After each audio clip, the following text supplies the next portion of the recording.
Start. అందరికీ నమస్కారం. ఈరోజు 89, 90, 91 బూత్లో ప్రచార కార్యక్రమం తిరగడం జరిగింది.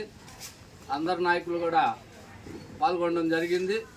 ఈరోజు 89, 90, 91లో మేము తిరుగుతూ ఉంటే అందరూ ఈ కాలువ గురించి కానీ ఈ రిజిస్ట్రేషన్ అప్పుడు డాక్యుమెంట్ ఇవ్వకుండా ఉండడం కానీ అందరూ చాలా బాధపడుతూ ఉన్నారు. ఈ డ్రైనేజీ ప్రాబ్లం అయితే మా పొడుగుపాడులో చాలా ఉంది. ఓటర్లు అందరూ కూడా ఈ డ్రైనేజీ ప్రాబ్లం గురించి చెప్తా ఉన్నారు. రేపు మేడం గారు కానీ గెలిపించుకొని ఆమెను తీసుకొచ్చి ఈ పొడుగుపాడికి డ్రైనేజీ సమస్య లేకుండా చేస్తామని చెప్పి మేమందరం కూడా తెలియజేశాం. ఈరోజు విపిఆర్ గారు, మేడం గారు కానివ్వండి, విపిఆర్ గారు కానివ్వండి, రాజకీయాల్లోకి రాకముందే సేవా మార్గాలు చేస్తున్నారు. ఎందుకంటే ఈరోజు మన జిల్లాలోనే 130 వాటర్ ప్లాంట్లు వాళ్ళ సొంత డబ్బులతో పెట్టారు.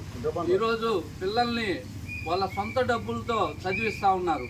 ఇంతకన్నా మంచోళ్ళు మనకు దొరకరు. ఈ కోవూరు నియోజకవర్గం ప్రజలు ఖచ్చితంగా వేమిరెడ్డి ప్రశాంత్ రెడ్డి గారిని, వేమిరెడ్డి ప్రభాకర్ రెడ్డి గారికి సైకిల్ మీద ఓటేసి ఎంపీ గారికి, ఎమ్మెల్యే గారిని గెలిపించుకోవాలని చెప్పి మేము ఈ పొడుగుపాడులో అంతా ఇంటింటికి వెళ్ళి తెలియజేస్తా ఉన్నాం.